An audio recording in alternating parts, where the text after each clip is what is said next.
we are together for the second week, and I'm so excited to be here with you.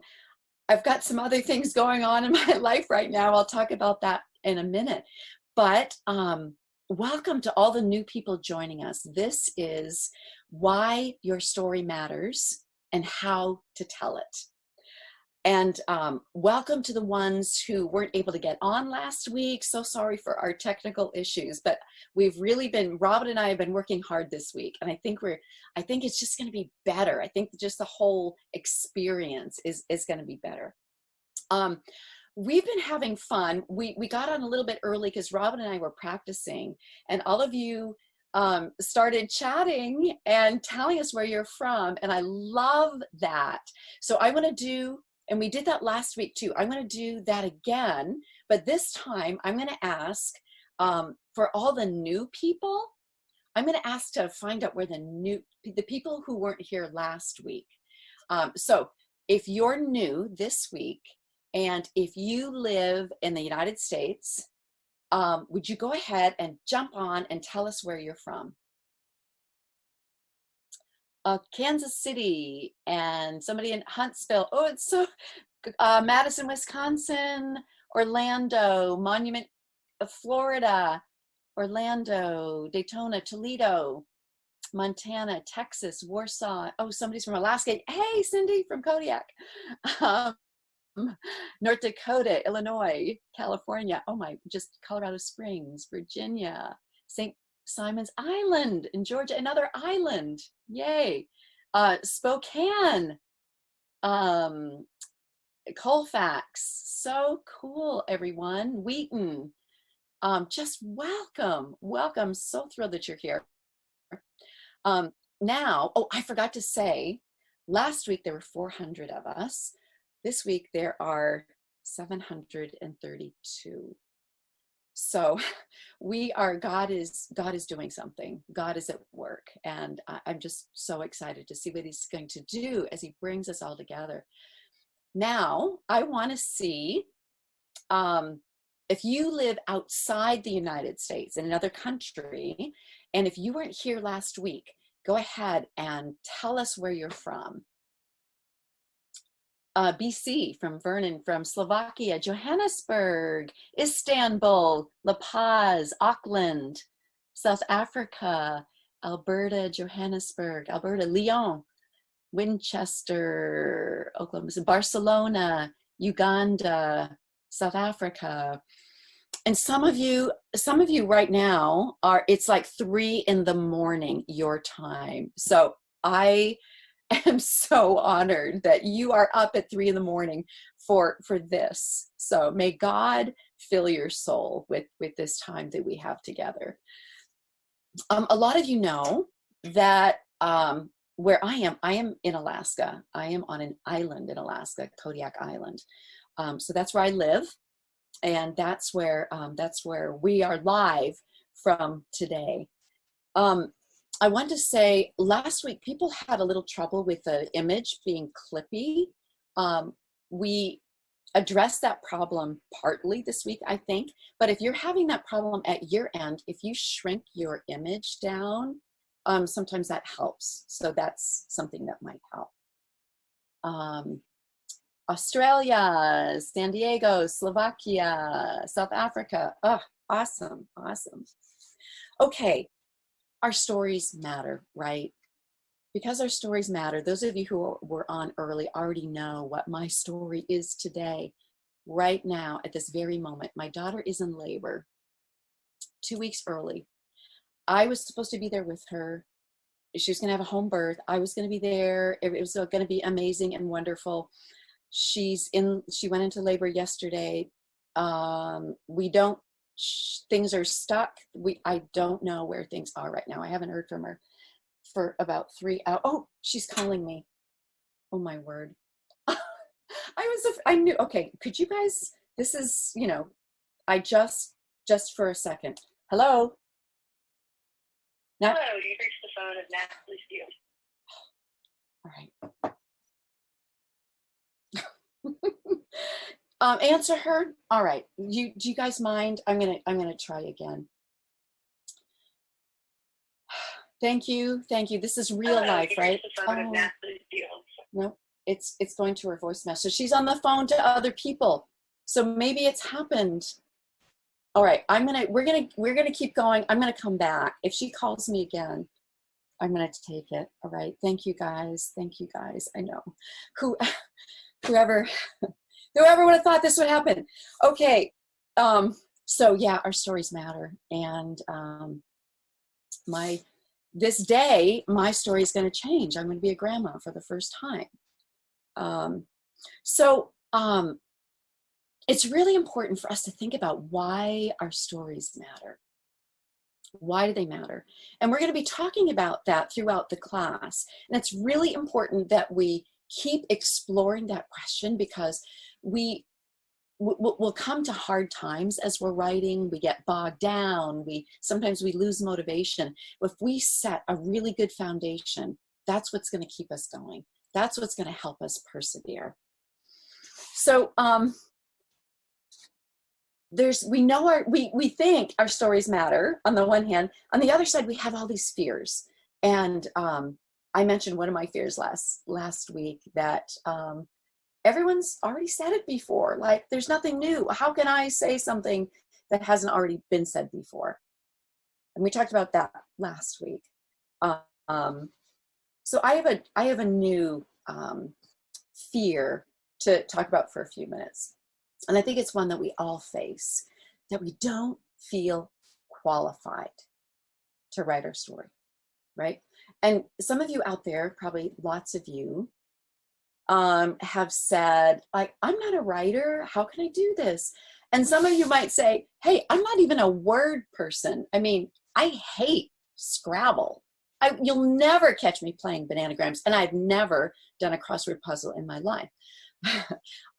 You might say, hey, I'm a Sudoku, what is that? Subaru? What is that word? You know, the number puzzles? Anyone out there feel like this? Like, hey, I'm not a word person. I'm a number person. I'm a science person. I'm a mechanic. I'm a hands-on guy. I would never do something like this. Robin, our cartoon. There. Remember, for years and years, that the ad campaign, Got Milk? This is what happens, English teacher. Sorry, ma'am. Bad grammar is no excuse for vandalism. So, okay, maybe that's not you, and you don't care at all about grammar or words, but I'm going to tell you something. You are a word person. We're all word people. Do you know how many words we speak on average every day? 15,000. And by the way, that's men and women. I so love this. Do you remember for a while, like about 20 years, there was this whole shtick going around that women speak twice as many words as men? The latest research shows that men and women speak on average about the same number of words. So 15,000 words a day you use, and maybe more, probably more. What else do you use 15,000 times a day? So make friends with words. They unlock the beautiful particulars of life. And I have to call my daughter now. Okay, you guys hold on a second. Let's see if I can get through. Hello, you've reached the phone of National. Nope. I'm going to text her. Send news. Okay. Words, word of the day. Okay, this is my word of the day, and it's your word too, because I'm going to be living this word again. The word is quarantine. Can you see that? Quarantine. It's a really, really interesting word. We know what quarantine means, but words contain history. So quarantine, you see the Q-U-A-R. Oh, my phone is ringing. Okay, just a second. Sorry, this is, hello?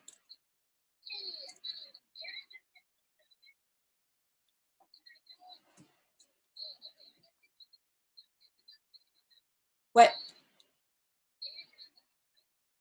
Yes.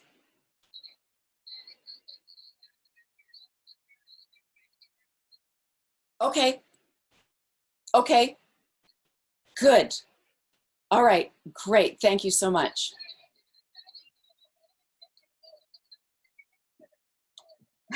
No, no, thank you. Thank you so much. Thank you so much. Okay. All right. Thank you. Thank you. Bye. Okay. All right. She's at the hospital, and now she was at home. Then she was at a birthing center. Now she's at the hospital. They've given her an epidural. She's trying, because she's been in labor for a long, long time. So she's sleeping. Thank you. So if you guys, if you think of it, just to continue to pray for her.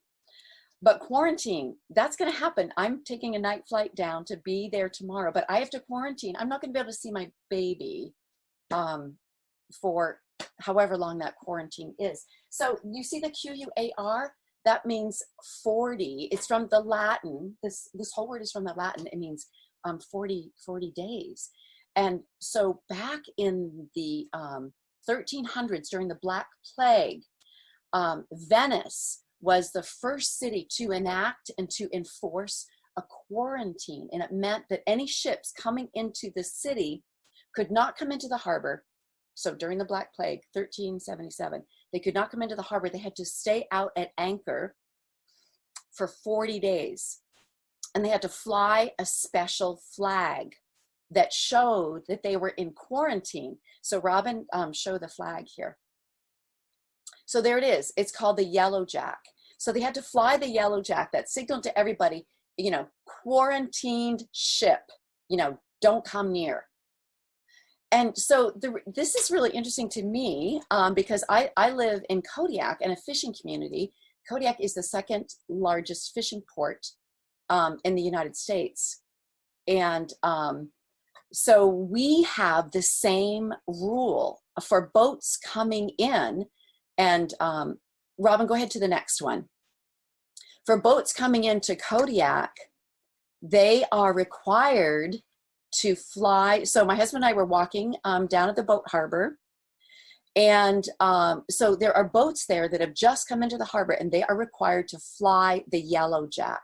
So I'm going to show you in the next picture. It's not a great picture. It was a really foggy day, but you see that black boat? It's a seine boat. If you look at the top, you see there's the Yellow Jack, that flag that's been used to signal, you know, quarantine. And those poor guys on that tiny little boat, they are not allowed to step foot off that boat. They're not even allowed on the dock. So, you know, the pandemic that we're in. So this one word, you know, just kind of opens up all of this history, and as well, it connects to our everyday reality. So make friends with words. They do unlock the beautiful particulars of life. Okay. So quarantine was my word. Oh, thank you. So Sudoku. I cannot get that. Sudoku. Okay. All right. I'm not a number person. I'm a word person. So I've never done those. All right. So I want to see some of your words. Those of you who are new this week, our part of our homework is that we have word journals, and I asked you all to do like a word a day, and maybe that's too much, but I want to see some of your words. So put up, show me a word, your favorite word from this last week.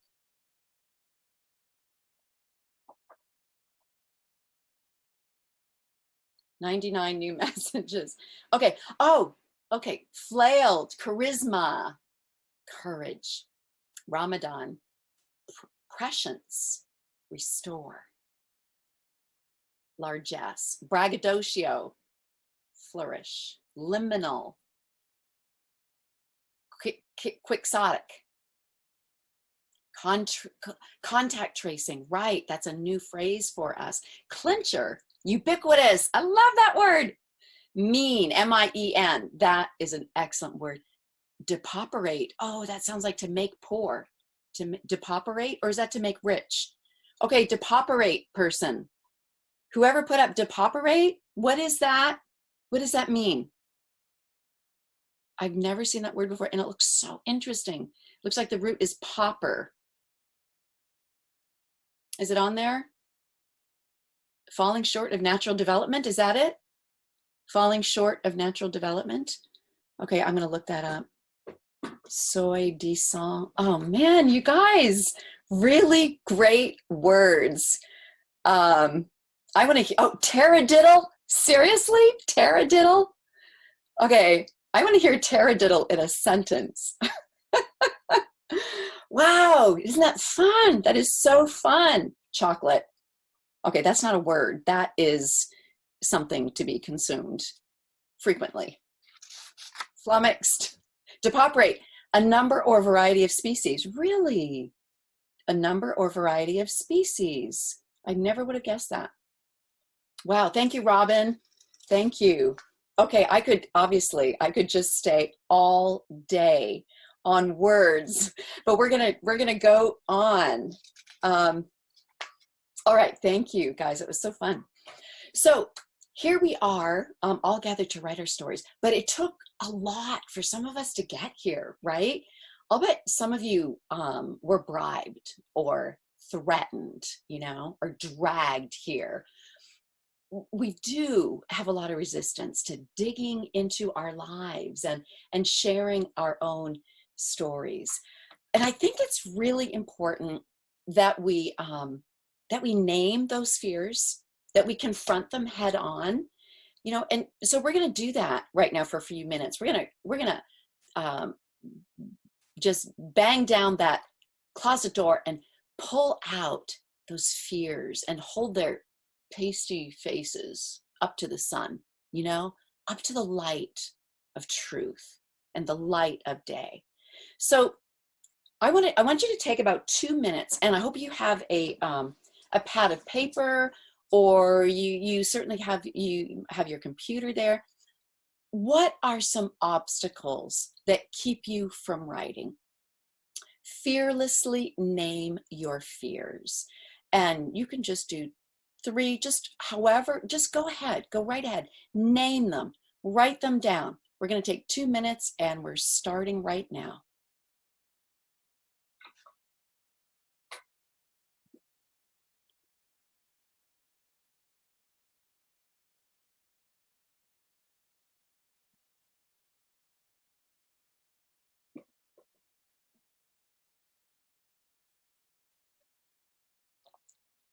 We're naming our fears.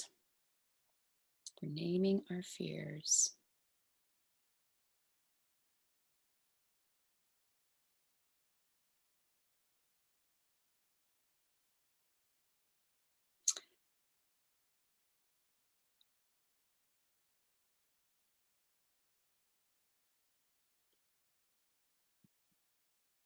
Naming our fears.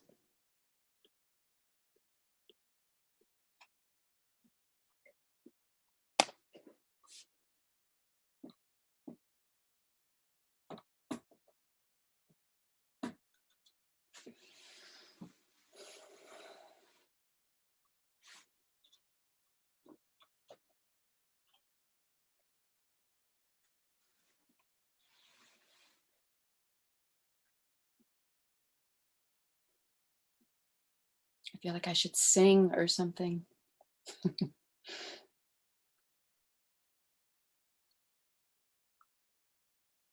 Mm.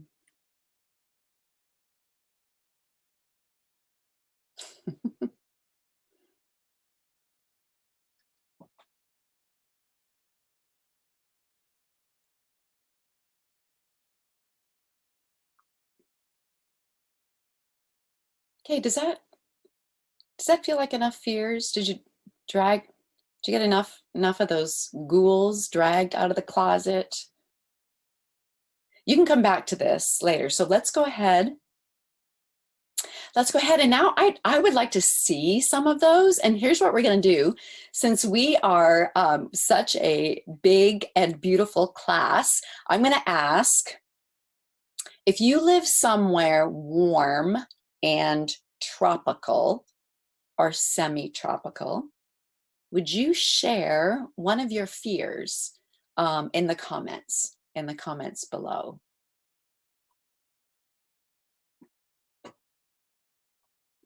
So warm and tropical, I'm out for that one. Okay. Okay. Okay, slow down. Won't make a difference. Fear that you won't make a difference. Fear that your story is meaningless. Fear that your story is not good enough. Fear that you'll be judged without compassion. The fear of bringing up too many emotions, yes. And the fear that no one will read what you've written, so you won't be seen, right? That's one of the reasons we write. A fear of hurting someone in the family, right? The fear of, is anybody going to care? And the fear of uncovering painful times in the past. That you don't want to hurt anyone. Oh, that you're going to get 1 star on Amazon. Yeah. Fear of not being good enough. Fear of what others will think. The fear that you won't be able to say exactly what you're feeling. A sense of confusion. Yeah. Shame. And I've always hated writing, just not good at it. What are others going to think? Yeah. Fear of using my own name. Yeah. My abuser's reaction. Yeah. Not being organized. Fear of not finishing. Not qualified. Family secrets. All right. Thank you. Wow. So real. So true. And thank you for being brave. I mean, I think it's really important. We can't go forward until we acknowledge the things that have been holding us back. And I want to tell you, by the time this class is over, we are going to address every one of those fears. We really are. But I want to say something maybe surprising about fear for a second. Those fears are not always bad. Fears are not always to be feared. You know that saying, keep your friends close and your enemies closer? I think this can be a little bit like that. We need a few of those fears and anxieties. The fear, anxiety, insecurity, they can make us better writers. For example, the fear that no one's going to care about our story, right? And I think we all have that fear. I'm going to write this story, no one's going to care. That fear should drive us to write in such a way that we make our readers care, right? Our readers aren't necessarily automatically going to care about our story. It's our job as a writer to make them care. And we can do that. We can do that. And we're going to be talking about that in a future class. The fear that we're going to hurt other people, right? Especially people in our family, or fear, that they'll get mad at us, or they'll cut us off. I have a lot to say about that. In class number 8, we're going to talk about that. But that fear can be a good fear. It can move us toward a compassion. It can move us to reach outside of our experience, to try to understand their experience. It can move us to enlarge the truth of our story.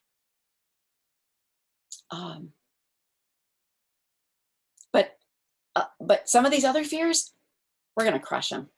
We are going to crush them. We really are, because our stories are bigger and more important than our fears. Okay. Thank you, everybody. For homework last week, those of you who were here last week, and if you weren't here and you missed this, it's okay. It's fine. You can do it or not. But we're going to talk about it right now. I asked you to write about a moment when you knew or began to recognize that your story did matter. And I have to tell you that one woman wrote me after class last week, and she said, today was the day that I knew my story mattered. Which of course made me cry. And, so we have two people here, maybe one person. We're having trouble getting Linda on, but we have a gentleman here, Russ, who I asked if he could share with us for a few minutes, share his homework with us for just a couple of minutes. When did he recognize that his story mattered? So let's see if we can go to Russ.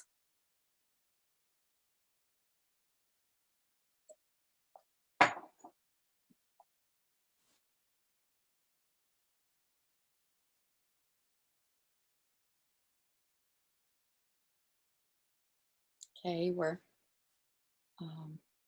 yes, Simona, isn't it true? I'm amazed at how many other people feel the same fears. We are not alone. Isn't that true?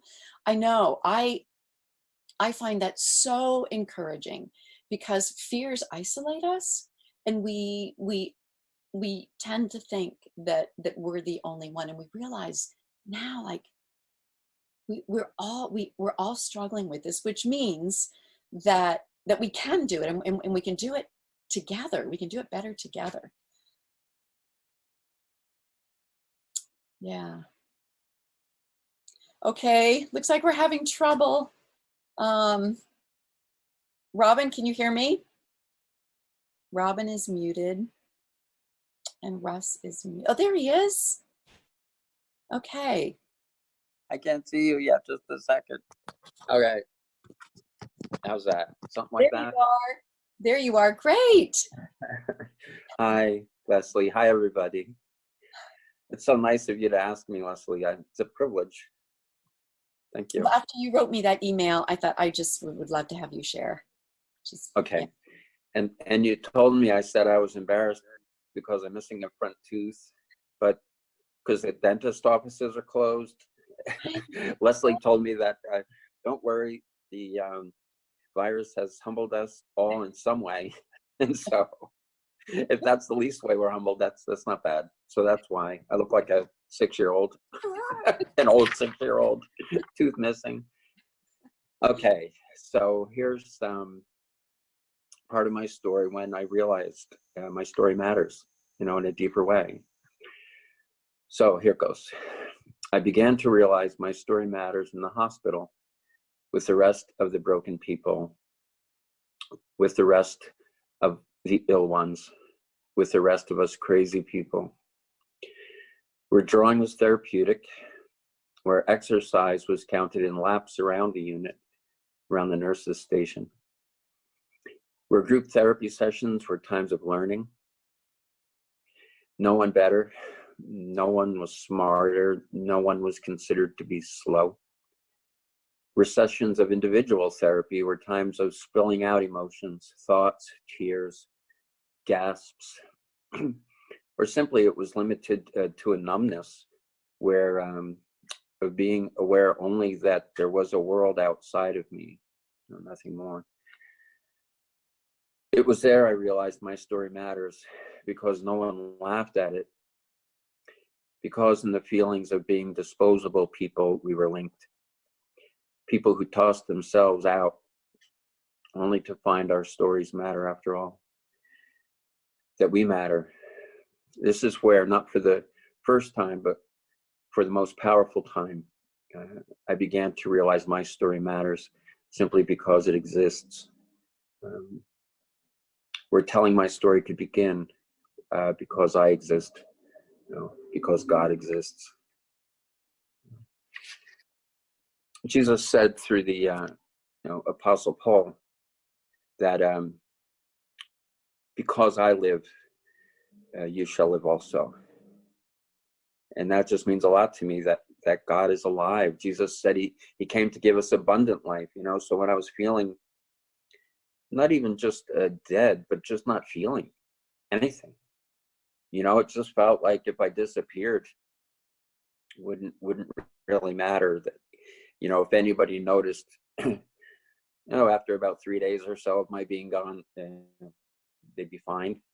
And it was in these thoughts, talking about them in the hospital, talking about them with my loving wife, that I learned that depression lies to you. It tries to get you to believe that your story doesn't matter, that you don't matter, you know. And so this is real, that helped me, you know, in the hospital. It was kind of ironic in a way that I began to realize in a deep way that my story matters when I was ill. You know, some people will think you'll realize your story matters because you're on the mountaintop, the Mount of Transfiguration, right? But you know, you can realize by God's grace that your story matters when you're ill, when you feel worthless, when you feel you don't even have a story. You know, by God's grace, you know, we can realize that those lies of our minds, of our emotions, maybe of the people around us who don't even acknowledge us or wound us, that's still, you know, in the midst of all that, our story matters. And, you know, I thank you so much, Leslie, and everybody for, you know, giving me the chance to talk here, and for this whole course. You know, you're really ministering to us all. Thank you. Thank you, You know, Russ. not only by people who not by people, only people who attend, but, you know, you can imagine that we all share our story then with others, that we tell people about you because of your ministry to us. So thank you. Thank you so much. Thank you so much. And I mean, I'm one person. I have just, you know, my stories, and there are 700 of you out there. You have incredible stories. So I'm so grateful that you were willing to come on and share. Thank you, Russ. Thank you, Russ. Thank you, everybody. Hey, Leslie, I think we might have Linda on call-in. Okay. Okay, so I am going to see if, Linda, can you talk? Linda?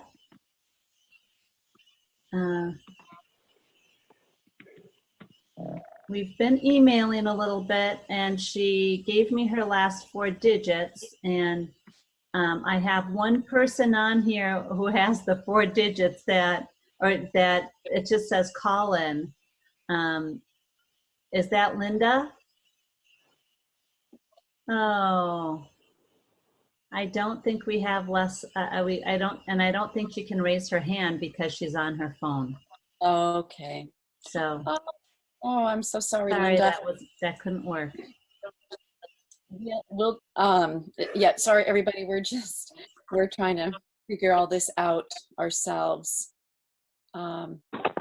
But Linda was so willing to be here with us, and maybe we can make that happen another time. Thank you, everybody, for your comments, and just the way that you're connecting to Russ's story. And that's what happens, right? When we share one piece of our story, all of a sudden we find we are connected to other people in so many deep ways.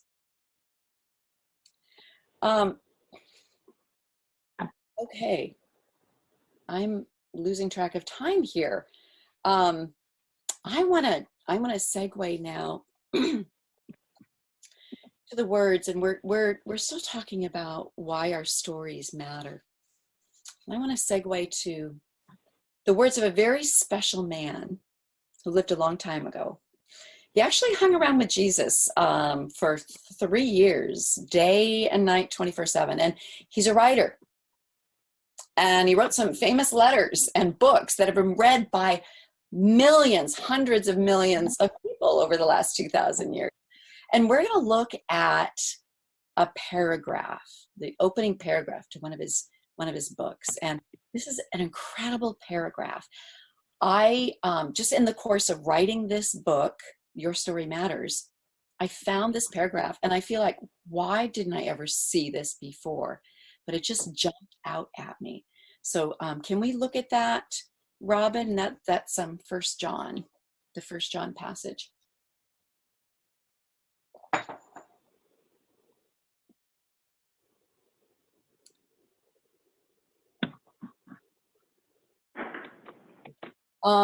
Is it in the book?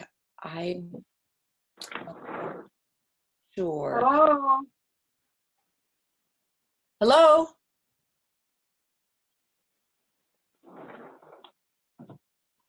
Okay, yes, we're all seeing this green phone icon. Robin, I think we just need to, can we just close down the phone?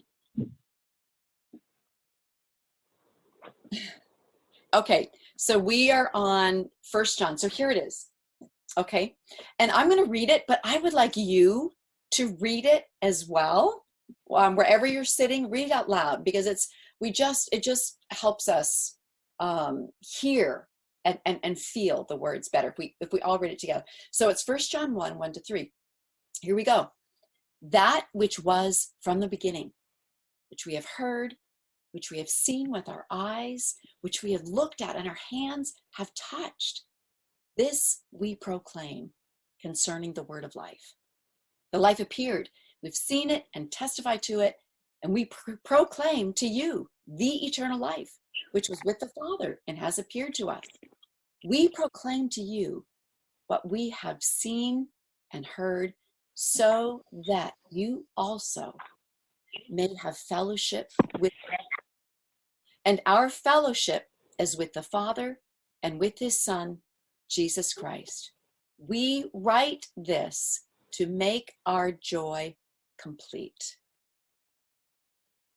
Okay, do you see that? Would you skim it? Read it again. I just want you to read it again quickly. Really, really get it.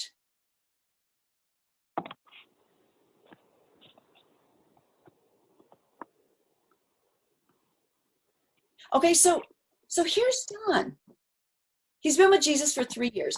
And you notice how he emphasizes the physical, the tangible. And what he's saying, hey, this guy is real. This Jesus guy is real. He's not like a spirit. He's real. He's flesh and blood. And everything he did is not weird spiritual stuff. It was bodies, healings. We've seen it and we've touched and we've heard it. This is what we're proclaiming to you. All of these things. And then he says, but you know what? It's not enough to have witnessed and experienced all those things. He said, it's not enough until I share it with you. I have to proclaim it to you. I have to pass it on.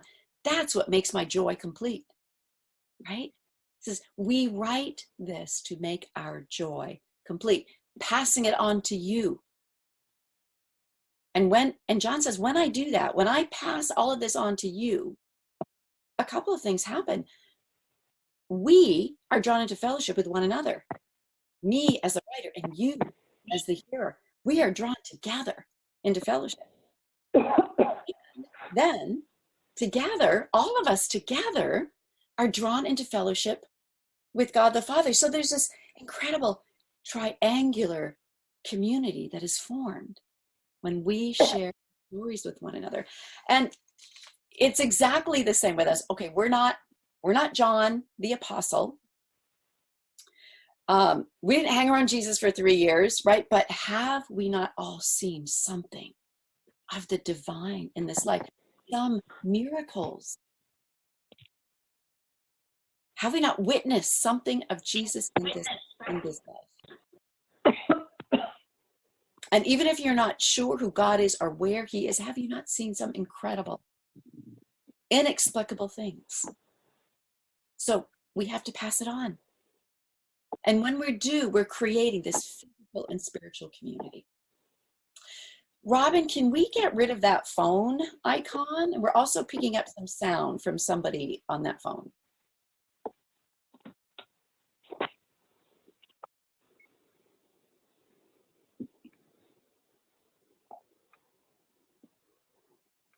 Okay. Can you all see me? Am I on your screens? Hey, Leslie, I'm working on it here, and yeah, I'm not sure what this is, but I hope it's not a hacker, but I'm working on it. Okay. Yeah. Okay. Yeah. So everybody you can hear me. Okay. So I'm going to keep going. And we're not going to let anything stand in the way of the work that we have to do. So we're creating this community. And that is such an amazing thing. So that's another whole reason. That's more than one reason. That's another whole reason. That's beautiful theology, you know, about the importance of sharing our stories. And I'm going to share with you one more reason our stories are important. And this time I'm going to shift the focus a little bit. We've been talking about all the reasons that, you know, writing our stories benefits us as the writer, all the benefits and blessings that come to us as we write. But you know what? Our stories matter for more than just us and more than your family. The world needs our stories. And I think they need them more than ever right now. So right now, at this moment, here we are in this, you know, in this pandemic, in this global pandemic. And in some ways, it's created a tremendous sense of global unity, right? Of human connection across culture and across distance, you know, in a way that really nothing else has, in my lifetime anyway. And for a while, you know, it was so hopeful. It seemed like we could just lay all our differences aside and just, you know, join together against this common enemy. But sadly, in the United States, that sense of unity and everything didn't last for long. The pandemic has been so politicized, and our country is already horribly divided, right? Democrats, Republicans, Green Partiers, evangelicals, men, women, Black, white, Asian. We have all these divisions, and that's human nature, right? It's not surprising. It's human nature. And those of you in other countries, I'm sure that you experience that as well. But here we are, all fellow human beings, and we end up in our own little camps, you know, divided and shooting, you know, at all the other people out there. Well, you know, this was going on in Jesus's time as well. And even more so than today, people so divided by politics and divided by religion. Everyone, you know, was in their own enclave, really not communicating with the other. So remember that as a backdrop. And into that backdrop, you know, comes this story from the Gospels. This religious lawyer, came to Jesus. And he asked Jesus about eternal life. How do I get it? How do I get eternal life? Right? And Jesus asked a question back. What does the law say? How do you read it? And he knew the answer perfectly, right? I got it. Love the Lord your God with all your heart, soul, mind, and strength, and love your neighbor as yourself. See? A+. He's that smart, right? That educated in the Word of God. But remember the times he lived in, right? Chaos, politics, the Roman Empire was oppressing the Israelites. They were really nothing more than servants to the Romans. And this guy's saying, loving God, got that one. Love my neighbor. And he already knows who his neighbor is. His neighbors are people exactly like him. So we asked Jesus about this, right? Because he wants to justify himself, just make absolute sure he's right. And they're living in a totally messed up world where even the religious people have got it all wrong. And what does Jesus do to change it? What does Jesus do? How does Jesus confront all of this division, all of this, and pride, spiritual pride, you know, for the religious people? How does he change it? What does he do? He tells a story. He tells a story. This is how Jesus is going to confront racism, prejudice, hostility. Jesus told stories all the time, didn't he? So this is a story you know. I'm not going to read the whole thing, but a man was traveling from Jerusalem to Jericho, and some robbers attacked him. Right? They took his money. They stripped his clothes from him. They beat him bloody and unconscious. And then along came a Democrat. Walked right by him. Then along came a Republican. Did the same thing. Didn't pay any attention to this man who was dying beside the road. Then along came a Christian who turned the other cheek and walked the other way. And finally along came a liberal who stopped, bound his wounds, loaded him in his truck, and took him to a fancy hotel and paid for his care. And you can switch around, right, who saved who. You could be saved by the Republican, saved by whatever. But do you see? Do you see? In the original story, right, it's the Samaritan who rescues the injured man. It's the Samaritan who loves his neighbor. And remember who the Samaritan is. The Samaritan is an outcast. He is despised by the Hebrews. So the outcast is the hero. And the good guys, in the original story, the religious guys, the priests, the Levites, the religious men, they're the bad guys who are not loving their neighbor. And this lawyer, this religious lawyer, he got the story. He got the point of the story, because at the end, Jesus asks him, okay, so which one was a neighbor? Was it the Levite, the priest, or the Samaritan? And the lawyer's answer is shocking and beautiful. He doesn't say, Jesus says, which one was a neighbor? He doesn't say, well, the Samaritan. He doesn't say that. He says, the one who had mercy. The one who had mercy. That label, Samaritan, despised, outcast, the label was gone. The Samaritan had mercy. He saw that man for who he really was. Ladies and gentlemen, that is what our stories can do. That is what our stories should do. They can remove labels. They can help us see that the other is our sister, our brother. They can awaken empathy for the other. In fact, they must. They must.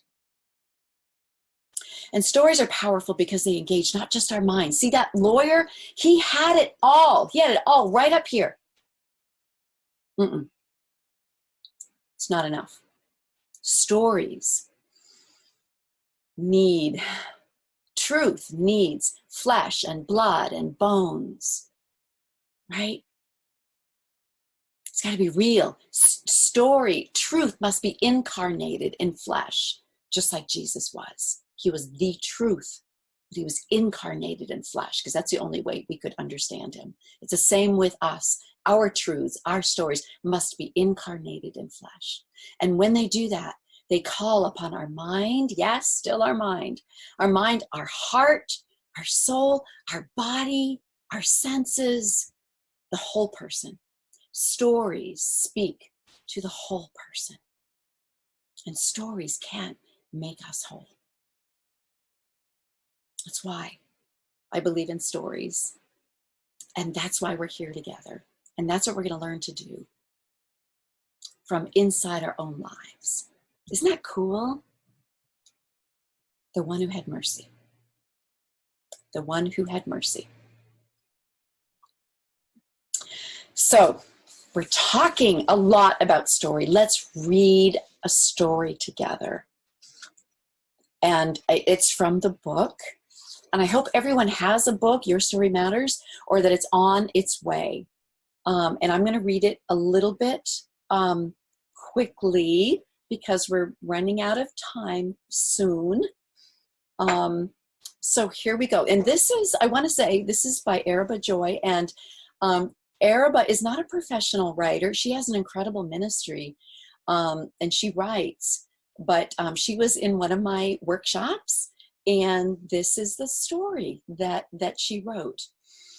And the writing prompt that I gave them was to write about an encounter with God as a child. Growing tall. I was only 4, but the memory is clear. Church was over. I found myself once again out back with Michelle O'Reilly. I don't remember who started the fight, but she shoved me face down into the bush. Blades from the scratchy plant bit my bare legs. She stood over me for a moment, sunlight filtering through strands of her hair, obscuring her face. Tangled in the bush, the fire ants found my legs before I did. Propelled by flames, I charged after her. I soon caught her, grabbed her arm, and took revenge the only way a 4-year-old knows how. I bit. Sinking my teeth right solid into her arm felt glorious. But the satisfaction was short-lived. Michelle screamed and ran to her father, yelling, "Araba bit me!" The crowd who gathered, filled with holy indignation, expected, even demanded, punishment for such a black-hearted deed. Back in the mid-70s, God was foremost a God of justice. At least that's what my child heart understood. The O'Reilly family folded their arms slow and tight across their Sunday best and leaned against the hood of their truck. The Beck and Morrow families followed suit. Dread coursed through my body at what was coming. My father, with tight lips, walked me to the side of the church, to the oak tree, the young one with the tender branches. "Pick your switch," he told me. This is how it always was, slow, calculated, bone-chilling. I wasn't old enough to understand which branches in their seasoned years and weathered maturity were allies. I picked one I could reach, young and vulnerable like me.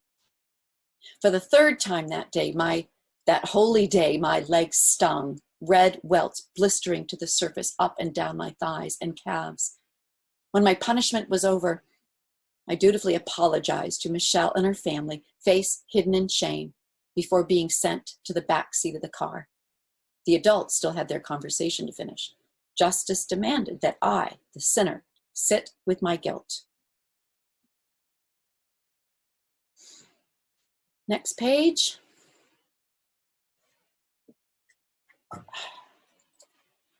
Peeking through the glass of the back seat window, I caught the looks of the church crowd. They approved of my father's immediate inappropriate action. I watched him shake his head at his worm of a daughter and imagined he himself glad to be in good graces again. Jackie came to wait with me in the car. Jackie, the man whose approval I desperately wanted, the one who groomed me to need it and then took advantage of it for years after. His eyes crinkled in mirth as he saw my legs. "Did you get a switchin'?" He laughed at me. It wasn't funny to me. Back then, life wasn't funny, and God wasn't either. I'm not sure how one can grow smaller, but in the back seat of the car with Jackie that day, it's what I started doing. That's the way I grew all during childhood. Small. But something changed one day a few years later. Every day I would ride the bus to the Christian school to be taught what good Christians should know and do.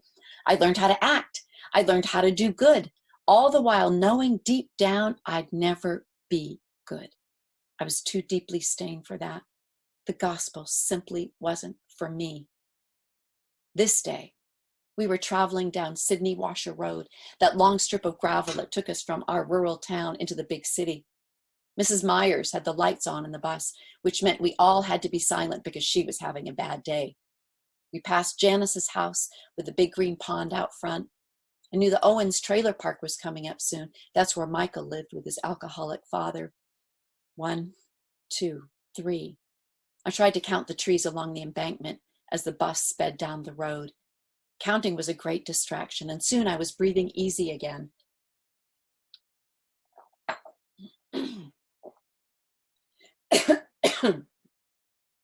Everyone was silent. Sorry, just a second.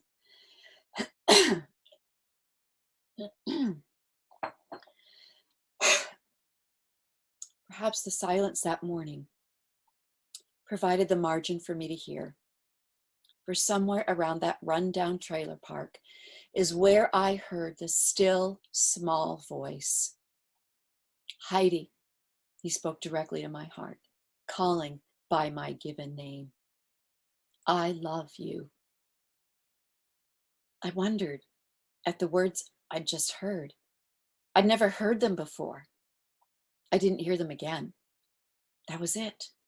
It wasn't an exegesis of the gospel or a 4-point message delivered by a pastor. It was 4 simple words spoken straight to my shattered, hopeless heart. With those four words came enlightenment, understanding. No, I still don't understand how children are abused and no one seems to care. I don't understand how mothers and fathers can despise their own blood, or how pastors can be self-seeking and Christians can be so hypocritical, and this world can be such a horrific place. There are many things I don't understand. But this is what I did understand that day. I understood the heart of God is good. I understood my life mattered to him. I understood that I was seen and known by a God I thought I'd never be good enough for. On that dusty back road in the middle of nowhere, to no one else, and without the slightest fanfare, the God of the universe whispered the gospel was for me. Yes, even for me.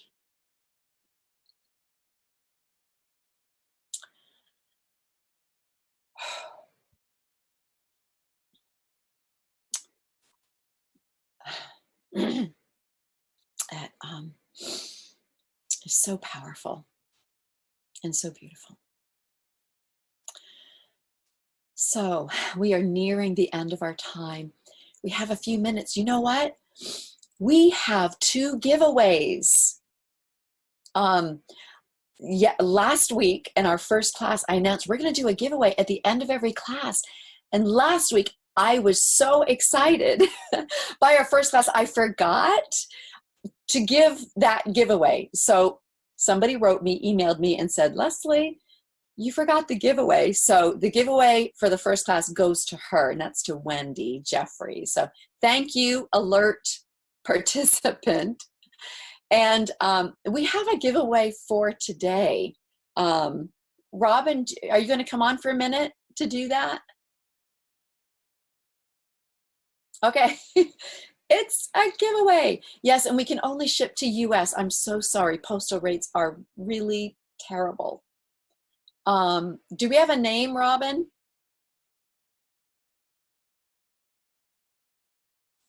Winner. We have a name for, hi. Hi. Who is our giveaway winner this week? Well, I thought we could do something with chats. I didn't know we were going to be a little busy with time. So I was wanting to have people chat, and can they see me right now? Maybe not. Maybe they can see me now. Yeah, yes. Everyone's saying yes, they can see you. Okay, so here's what I want you to do. I want you to start chatting. I have a hint. It's 2 words, and it has to do with food. And, you know, I have so many screens up right now. I got to get to my chat screen. I want you to start writing to me so I can see what you're saying. And of course, are they guessing 2 words? They're guessing it's 2 words. It's food. Okay. That swims. It's food that swims. 2 words. It's not peanut butter. It's not hot dog. Salmon, you're getting close because it's a fish. Salmon almondine, so close. Wait, did someone say this one? It's from a specific place. It is wild salmon, but that's not what I'm looking for. It's a specific place, and I see it there from Darlene. Darlene, so here's the deal, okay? Man, I have. Did you say Alaskan salmon? Darlene said Alaskan salmon, okay. And that's the winner. So I have some, I am multitasking. Like, I don't think I've ever multitasked before here. So let me, oh, I am sharing my screen, aren't I? Yes, Okay. everybody can see you, Wow. Rob. Okay, so here's your giveaway, okay? So Darlene, you may have the book, or maybe the book's coming to you, but guess what? You have a book for a friend now, or maybe you give away your book and you get to keep the one that has Leslie's signature in it. We're going to send you a signed copy of Your Story Matters. We're going to send you Wild Alaskan Red Salmon. Is this from your? Yes. Yeah. Yes, that's for the salmon from our waters that we caught. That is so cool. There's a Snickers bar. The Snickers, that Leslie has a little story that mentions a Snickers. That's why it's in there. I think it might be in chapter 2. We have a fun little magnet for you. We'll get that in the mail. What I need you to do is to email navpressbooks@tyndale.com. navpressbooks@tyndale.com. We will get that out to you. And then a few reminders that I have. If you have any questions about anything, whether it's inviting people or where's the homework or what about the video, go to workshop-yourstorymatters.com. Everything's on there. The recording will only be up until the next week session starts, and that's May 5th. So it takes us a little bit to get it up. It should be up by tomorrow morning. If you want to go back and review anything, if you know someone who wasn't able to attend today, they can go on there. And we encourage you to do the homework. The homework will be on there. No shame if you can't get to it. For some of you, you have lots of time with quarantine. Others, you don't have much time at all. So we also want to say, again, invite a friend. It's always better together. Leslie talks, and she might talk about it later on, about the story circles. And if you have a friend or 2 or 3, you're well on your way to having a story circle. Thanks. Yes, wonderful. So we're going to, we're almost done. We're going over a couple of minutes, but if we can go to the homework, we go to the Yes. I will get to the homework. Let's see. And while Robin is working on that, I just want to say, yeah, just as Robin said, some of you just don't have time. There is so much grace for this, but I also know that writers need deadlines. I need deadlines. I put myself on deadline all the time to help. So for those of you who are just joining us this week, for next week, read the introduction in chapter 1 of the book, Your Story Matters. And then read the 2 essays at the end of chapter 1. We just read the one, right? We just read Araba's. But now that you're a bona fide word person, maybe even a logophile, which means a word lover, that's what I am, go ahead and circle phrases, words that stand out to you. And then think about what do you like about these essays? What can you learn from them as a writer? And now here's our writing assignment. If you're able to do it, and I hope that you are, write about a time when you encountered God in some way. It can be set in your childhood, as these 2 essays are, or it can be more recent. It can be long or short. You choose. Just see where the writing takes you. And none of this is about perfection. At this point, we're just writing. We're unearthing these amazing stories. So I would like to share one of these pieces with the class next week. So if you end up with an essay that really moves and surprises you, and it's fairly short, and you're willing to share it, send it on. But please know I can only share one. Thank you all for your well wishes. Thank you all. Thank you all so much for. Some of you are having to go, so thank you for your prayers. Thank you for your blessings. I so appreciate it. And the last thing is the word journal. So just like a little notebook or just something, just start paying attention to words. And maybe it's 1 word a day. Maybe it's 1 word a week. I don't know. But whatever you can do, just start that word journal. And there are more details there. So we are officially over. We had a few surprises during this week. We had a phone call with my daughter's update. And next week, hopefully I'll have pictures I can share, a picture of my new grandchild. love to you all. We still have about 250 spaces, so people can still join us. So invite your friends, and just may God bless you all this week. And I know He will.